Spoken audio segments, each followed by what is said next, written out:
Hello students.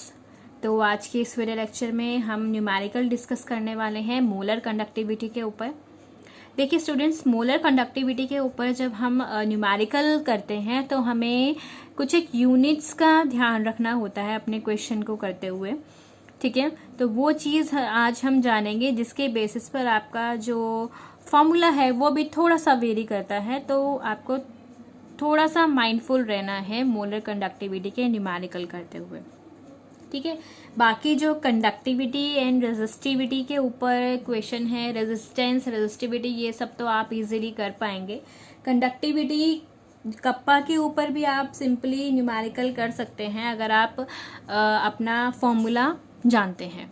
तो यहाँ पर अगर आपको कोई डाउट आता है तो यू कैन आस्क। हम यहाँ पर कंडक्टिविटी के ऊपर ज़्यादा क्या हमने क्वेश्चन ही डिस्कस नहीं किए हैं। ठीक है, हम मोलर कंडक्टिविटी के ऊपर कर रहे हैं क्योंकि यहाँ पर थोड़ा सा कंफ्यूजन क्रिएट हो सकता है। तो देखिए स्टूडेंट्स, यूनिट्स अगर हम देखें मोलर कंडक्टिविटी की, जिसका आप फॉर्मूला जानते हैं कि it is kappa divided by concentration. Kappa की यूनिट्स हमने पढ़ी हुई है अपने वीडियो लेक्चर्स में। इट इज़ सीमेंस पर मीटर। ठीक है, डिवाइडेड बाय कॉन्सेंट्रेशन की यूनिट क्या होती है? मोल पर लीटर। बट अगर कप्पा की हम मीटर में ले रहे हैं तो लीटर्स को आपको मीटर में कन्वर्ट करना पड़ेगा, तो कॉन्सेंट्रेशन भी आपकी किस में रहेगी? मोल पर मीटर क्यूब। ठीक है, इसे आप सॉल्व करते हैं तो आपके पास क्या बन जाएगी यूनिट? सीमेंस मीटर स्क्वायर पर मोल। सिमिलरली यहाँ पर मीटर लिया है तो यहाँ पर सेंटीमीटर भी हो सकता है। ठीक है, सेंटीमीटर के केस में जब आप यूनिट्स को सॉल्व करेंगे इस तरीके से देखेंगे, कप्पा की सीमेंस पर सेंटीमीटर लिख ली अगर आपने, तो डिवाइडेड बाय कॉन्सेंट्रेशन की भी मोल पर सेंटीमीटर क्यूबिक, लीटर्स को आपने सेंटीमीटर क्यूबिक में चेंज कर लिया। ठीक है, तो ये सॉल्व करके आपके सीमेंस सेंटीमीटर स्क्वायर पर मोल। तो क्वेश्चंस जब आपके पास न्यूमेरिकल आते हैं उसमें जो कॉन्सेंट्रेशन की यूनिट होती है स्टूडेंट्स, वो मोल पर लीटर में गिवन होते हैं मोस्टली, तो आप उसको मीटर में कन्वर्ट करेंगे अगर कप्पा की यूनिट क्वेश्चन में मीटर्स में गिवन है। ठीक है, एंड आप कॉन्सेंट्रेशन की यूनिट्स को ध्यान में रखेंगे, आप उसे सेंटीमीटर में तब कन्वर्ट करेंगे जब कप्पा की यूनिट सेंटीमीटर में गिवन होगी। ठीक है, तो कप्पा की यूनिट को ध्यान में रखते हुए आपने कॉन्सेंट्रेशन की यूनिट्स को पुट करना है। ठीक है, तो चलिए देखते हैं कि आप लीटर को मीटर क्यूब में कैसे कन्वर्ट करते हैं एंड लीटर को सेंटीमीटर क्यूबिक में। तो ये तो बेसिक सी चीज़ें हैं, बहुत से बच्चे जानते होंगे कि लीटर को मीटर क्यूब में कन्वर्ट करने के लिए हम डिवाइड करते हैं 1000 से, एंड लीटर को सेंटीमीटर में करने के लिए मल्टीप्लाई करते हैं हम 1000 से। ठीक है, बट आपको यहाँ पर क्या करना है, यहाँ पे यूनिट देखिए मोल पर लीटर है, दैट मीन्स आपको पर लीटर को पर मीटर क्यूबिक में चेंज करना होता है। कॉन्सेंट्रेशन की यूनिट मोल पर लीटर होती है, पर लीटर, तो आपको पर लीटर को पर मीटर क्यूबिक में चेंज करना है। I hope you are clear to me. ठीक है, तो पर लीटर को पर मीटर क्यूबिक में जब आप कन्वर्ट करेंगे तो आप डिवाइड करेंगे, बट किससे? बाय 1/1000। कॉन्सेंट्रेशन की यूनिट को आप 1/1000 से डिवाइड कर देंगे अगर आपको पर मीटर क्यूबिक में चेंज करना होगा। अभी आपको और क्लियर हो जाएगा जब हम क्वेश्चन करेंगे। एंड कॉन्सेंट्रेशन की यूनिट्स को आप मल्टीप्लाई करेंगे बाय 1/1000 से जब आपको पर लीटर को पर सेंटीमीटर क्यूबिक में कन्वर्ट करना होगा। क्लियर हो गई बात? तो चलिए देखते हैं। ठीक है, फॉर्मूला देखिए, अब फॉर्मूले पे आइए। आपका फॉर्मूला था मोलर कंडक्टिविटी का कप्पा डिवाइडेड बाय कॉन्सेंट्रेशन। अगर आपको इस कॉन्सेंट्रेशन की यूनिट्स मीटर पर मीटर क्यूबिक में चाहिए, ठीक है, ये वाली यूनिट अगर आपको चाहिए तो आप क्या करेंगे, इसको कॉन्सेंट्रेशन को डिवाइड करेंगे 1/1000 से, दैट इज आपके पास क्या बन जाएगा, ये 1000 ऊपर आ जाएगा यहीं पे कॉन्सेंट्रेशन के साथ, कॉन्सेंट्रेशन दैट इज मोलैरिटी। ठीक है, तो आपके पास फॉर्मूला बन गया kappa divided by molarity into 1000। ठीक है, तो आप ये चीज ध्यान में रखेंगे। सिंपल सा ट्रिक्स आपने ध्यान में रखना है कि आपकी कंडक्टिविटी की यूनिट अगर मीटर्स में होती है, सीमेंस पर मीटर होती है, तो मोलर कंडक्टिविटी का आप फॉर्मूला जो लगाएंगे वो ये लगाएंगे। ठीक है, डिनोमिनेटर में आपके पास 1000 आएगा, kappa divided by molarity into 1000। Clear हो गई बात? सिमिलरली अगर आपको कप्पा की यूनिट्स सेंटीमीटर में गिवन है, दैट इज सीमेंस पर सेंटीमीटर है, तो आप मोलैरिटी को क्या करेंगे, यहाँ पे कॉन्सेंट्रेशन को आप मोलर कंडक्टिविटी के फॉर्मूला में कॉन्सेंट्रेशन को आप मल्टीप्लाई कर देंगे बाय 1/1000। ये 1000 आपका ऊपर चला जाएगा। दैट इज फाइनली आप मोलर कंडक्टिविटी का फॉर्मूला क्या लिखेंगे, kappa into 1000 divided by molarity. Clear हो गई बात? ठीक है, अब चलिए क्वेश्चन करते हैं, आपको और क्लियर हो जाएगा। क्वेश्चन देखेंगे, यहाँ पर क्वेश्चन है resistance of a conductivity cell, resistance दे रहा है कंडक्टिविटी सेल का, filled with 0.1 mole per litre KCl solution, concentration दे दी is 100 ओम। ठीक है, if the resistance of the same cell when filled with 0.02 mole per litre KCl solution is 520 ohm, calculate the conductivity। ठीक है, conductivity that is kappa and molar conductivity of 0.02 mole per litre KCl solution. ठीक है, आपको दो solution दे रहा है वो different concentrations की। पहले सेल की कॉन्सेंट्रेशन उसने दी 0.1 मोल पर लीटर, सेकंड वो कह रहा है 0.02। ठीक है, सेल एक ही है, दो केसेस बना के दे रहा है एक्चुअली। ठीक है, तो 0.02 mole per litre KCl solution जब आपने लिया है तो उस केस में आपको कंडक्टिविटी कैलकुलेट करनी है, मोलर कंडक्टिविटी कैलकुलेट करनी है। एंड आपको गिवन क्या है क्वेश्चन में, ध्यान से देखेंगे, the conductivity kappa of 0.1 mole per litre KCl solution is 1.29 Simons पर मीटर।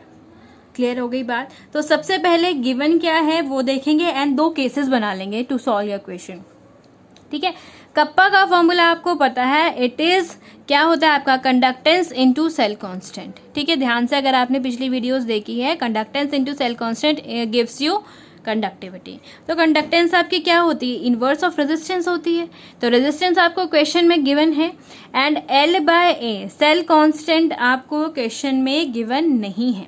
ठीक है, सेल कांस्टेंट आपको क्वेश्चन में नहीं गिवन, बट आपको क्या गिवन है क्वेश्चन में, कंडक्टिविटी गिवन है किसकी, पहले वाले सोल्यूशन के 0.1 मोल पर लीटर वाले केस के लिए आपको ये चीज गिवन है, रेजिस्टेंस भी गिवन है and you can calculate L/A। अब आपको L/A कैलकुलेट करना ही क्यों है, देखिए सेल कांस्टेंट जो होता है, नाम से ही पता चल रहा है वो कांस्टेंट है, चाहे आपकी डिफरेंट केसेस बना दे, वो पूरे सेल के लिए L/A कांस्टेंट रहेगा। तो L/A की वैल्यू यहाँ से जो आएगी वो आपके दूसरे केस में भी अप्लाई हो सकती है। ठीक है, to calculate the conductivity. Clear हो रही है बात? लेट्स सी, पहले केस के लिए उसने 1.29 साइमन्स पर मीटर गिवन था, रेजिस्टेंस भी आपके पास गिवन था।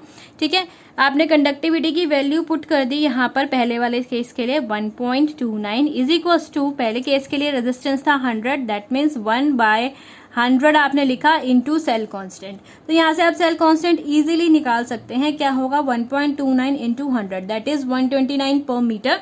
आपके पास सेल कांस्टेंट की वैल्यू निकल कर आ जाएगी। पर मीटर क्यों लिखा, क्योंकि कंडक्टिविटी की वैल्यू मीटर्स में थी। अगर आप इसको सेंटीमीटर में करना चाहते हैं तो आप डिवाइड करेंगे 100 से डिवाइड करके आपके पास दोबारा से 1.29 पर सेंटीमीटर वैल्यू आ जाएगी सेल कांस्टेंट की। अब आपके पास सेल कांस्टेंट अगर आपको पता चल गया तो सेकंड केस के लिए उसने आपके पास आर की वैल्यू गिवन है। सेकंड केस में देखिए आपको कैलकुलेट करना है सेकंड केस के लिए कप्पा, आपको सेकंड केस के लिए रेजिस्टेंस भी गिवन है एंड फर्स्ट केस से आपने L/A निकाल लिया, तो आपको सिर्फ अब वैल्यूज पुट करनी है। लेट्स सी, सेकंड केस में आपकी कॉन्सेंट्रेशन जो थी वो गिवन था। ठीक है, तो यहाँ पर kappa is equal to 1/R into cell constant, R है आपका सेकेंड केस के लिए 520 इंटू सेल कॉन्स्टेंट, आपने मीटर्स में अगर लिखते हैं 129, तो इसे सॉल्व करेंगे आपके पास आएगा 0.248 साइमन्स पर मीटर। क्लियर हो गई बात? अगर आप कप्पा को पर सेंटीमीटर में कन्वर्ट करना चाहते हैं तो आप क्या करेंगे, क्या करते हैं, डिवाइड करते हैं 100 से। 100 से डिवाइड करने का मतलब आप इसके साथ 10⁻⁻² लिख दीजिए, तो साइमन्स पर सेंटीमीटर में आपका आंसर आपको मिल जाएगा। क्लियर हो गई बात? अब इसी केस के लिए आपको मोलर कंडक्टिविटी फाइंड आउट करनी है। फॉर्मूला रहता है आपका conductivity divided by concentration. Conductivity आप निकाल चुके हैं ऊपर से, क्या है आपकी 0.248। ठीक है, अगर मीटर्स में लिखते हैं आप मीटर वाला आप लिख रहे हैं तो इसके फॉर्मूला में माइंडफुल रहिए कि अगर आपकी कंडक्टिविटी की यूनिट मीटर में है तो आपका फॉर्मूला फाइनल आप सॉल्व करेंगे तो कैसे करते हैं। कंडक्टिविटी की वैल्यू लिखी, कॉन्सेंट्रेशन आपकी सेकंड केस के लिए 0.02 थी, इनटू में आप 1000 लगाते हैं। याद है अभी अभी हमने डिस्कस किया, अगर इसकी यूनिट आपकी मीटर्स में है तो आपका डिनोमिनेटर में यहाँ पे 1000 लग जाता है। क्लियर हो गई बात। तो यही 1000 यहाँ पे पुट किया है, तो इसे आपको अब बस सॉल्व कर लेना है। Calculation you can do very well. तो आपका आंसर निकल कर आएगा यहाँ पर 124 इंटू 10⁻⁴ साइमेंस मीटर स्क्वायर पर मोल। क्लियर हो गई बात। इसी को अगर आप सेंटीमीटर में निकालना चाहते हैं, ठीक है, साइमेंस सेंटीमीटर स्क्वायर में निकालना चाहते हैं तो कैसे करें। सेंटीमीटर में अपने आंसर के लिए आप न्यूमिनेटर में, इसके फॉर्मूला में न्यूमिनेटर में साथ में मल्टीप्लाई कर देंगे 1000 से। तो यहाँ पर देखिए वैल्यू क्या थी आपकी कप्पा की पर सेंटीमीटर में क्या थी 0.248 इंटू 10⁻⁻²। ये वैल्यू पुट करिए आपने, डिवाइडेड बाय कॉन्सेंट्रेशन है आपकी 0.02 इंटू में आपके पास यहाँ पे आप लगा रहे हैं इंटू में 1000 न्यूमिनेटर में। तो ये आपका क्वेश्चन एनसीईआरटी में भी गिवन है, ठीक है। तो अब वहाँ से भी आप चेक कर सकते हैं अगर आपको यहाँ से थोड़ा कन्फ्यूजन क्रिएट हो रहा है, हो सकता है हो रहा हो कई बच्चों को। तो यहाँ पर क्या किया आपने सिंपली अपने क्वेश्चन को अब यहाँ पे सॉल्व कर लेना है, ठीक है, वैल्यूज को पुट करके। तो आपका यहाँ पर आंसर आ जाएगा 248 डिवाइडेड बाय 2। यहाँ पर आपका सेंटीमीटर में आपकी वैल्यू आ गई 124 साइमेंस सेंटीमीटर स्क्वायर पर मोल। तो इस तरीके से आपको माइंडफुल रहना है मोलर कंडक्टिविटी के न्यूमेरिकल को करते हुए। बाकी आप कंडक्टिविटी का क्वेश्चन इजीली कर सकते हैं, ठीक है, आपको सारे फॉर्मूलाज मालूम है। Revise the formulas and you can do the questions very well. So keep doing your revision and all the best students.